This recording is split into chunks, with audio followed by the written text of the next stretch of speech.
Durante décadas, América Latina fue escenario de uno de los casos criminales más perturbadores de su historia. Un hombre que recorrió varios países cuyas acciones expusieron graves fallas sociales, institucionales y judiciales. Su nombre es Pedro Alonso López y su historia comienza mucho antes de los crímenes que lo hicieron tristemente famoso. Para entender cómo se transformó este individuo, debemos retroceder a su infancia.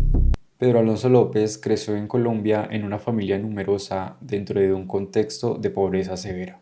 Desde sus primeros años, la carencia material fue constante. Falta de alimentos, vivienda inestable y ausencia de acceso a educación básica. Presencia constante de violencia intrafamiliar. En lugar de encontrar protección en sus padres, Pedro creció en un entorno donde la autoridad se ejercía a través del miedo y la intimidación. La violencia dentro del hogar no era un hecho aislado, sino una constante. Pedro fue testigo y víctima de un ambiente donde los conflictos se resolvían mediante la agresión. El trato era duro, distante y carente de afecto. Pedro no tuvo padre. Su madre, Benilda López, era prostituta. Las crónicas cuentan que ella ejercía su oficio en la misma habitación donde Pedro y sus hermanas intentaban dormir, separados apenas por una cortina de tela. El momento más determinante de su infancia llegó en 1957. Con 9 años de edad, fue sorprendido por su madre intentando mantener relaciones sexuales con su hermana menor y fue desterrado de la casa siendo aún un niño. Viviendo entre basuras y robando para comer, ocurrió algo que parecía un milagro. Una familia estadounidense que vivía en Colombia se apiadó de él. Lo acogieron con la intención de adoptarlo, darle educación y un futuro. Pero el daño en Pedro ya era profundo.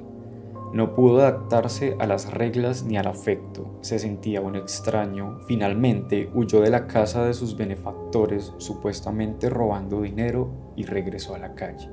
Cuando un niño crece aprendiendo que el afecto no existe y que el dolor es una forma normal de relacionarse, su percepción del mundo se distorsiona desde edades tempranas. La exposición continua de violencia durante su infancia altera la capacidad de un niño para desarrollar empatía y control emocional. Cuando Pedro Alonso dejó de ser un niño, no pasó a la adolescencia como la mayoría. Llegó a ella cargando abandono, violencia y una profunda fractura emocional. La adolescencia de Pedro Alonso López no fue una transición natural hacia la adultez, fue más bien una ruptura violenta con cualquier forma de estabilidad. Para ese momento ya había sido expulsado del hogar y no existía ningún adulto responsable que se hiciera cargo de él. En las calles, Pedro Alonso López aprendió a sobrevivir, no a convivir.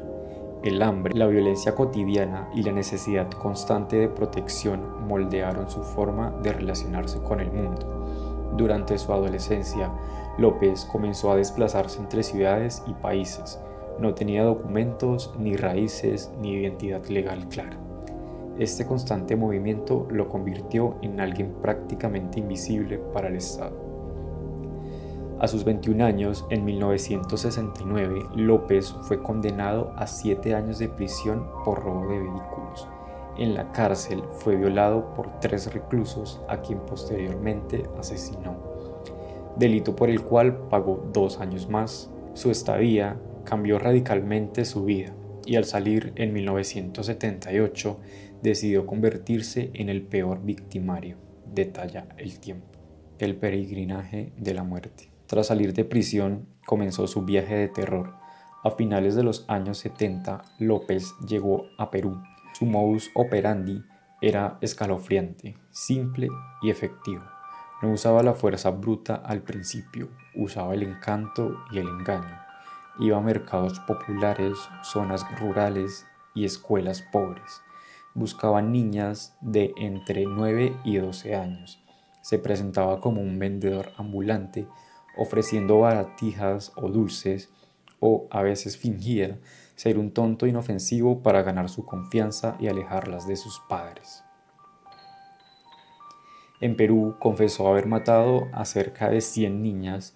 Las tribus locales de los ayacuchanos, al darse cuenta de las desapariciones, estuvieron a punto de capturarlo, pero la policía intervino y en lugar de procesarlo, lo deportaron.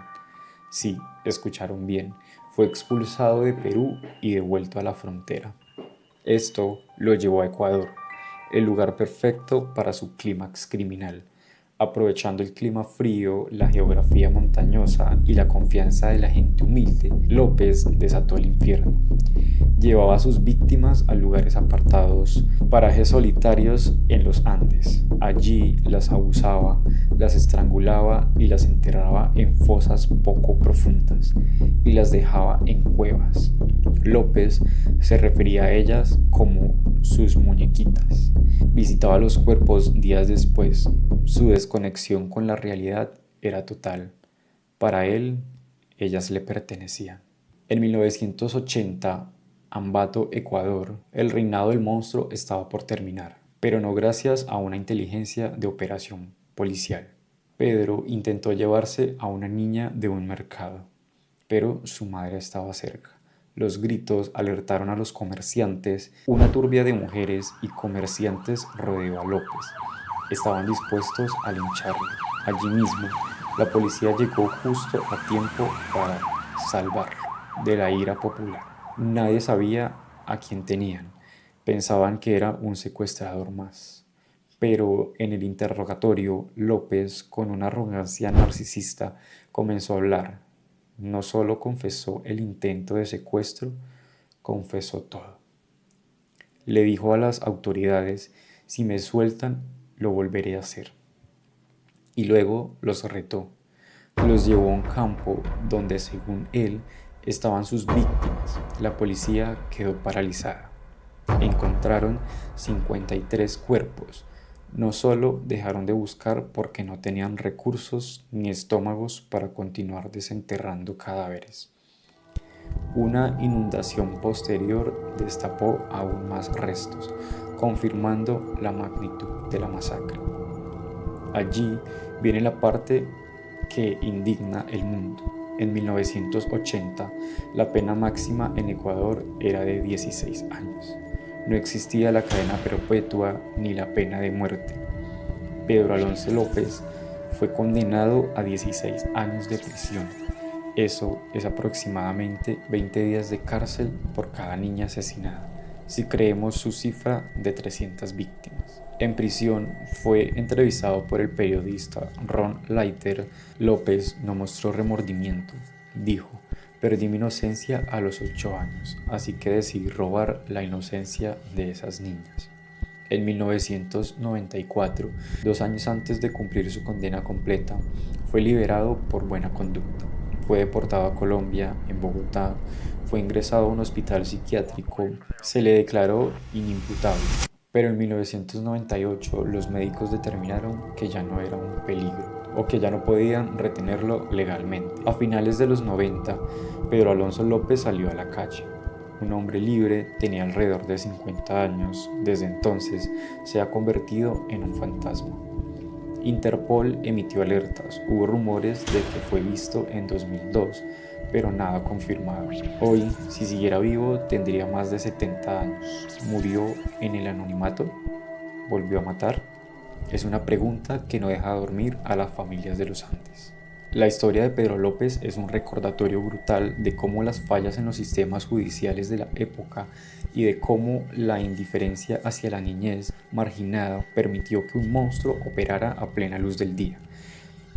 Si valoraste este tipo de investigación profundas y crees que estas historias deben contarse para no olvidar a las víctimas, te invito a darle me gusta a este video. Tu apoyo ayuda a que este contenido llegue a más personas. Y si quieres seguir explorando con nosotros los casos más impactantes de la historia criminal, no olvides suscribirte al canal y activar las notificaciones. Hay muchas verdades ocultas que aún nos faltan por descubrir. Y esto fue Código Enigma. Nos vemos en la próxima investigación.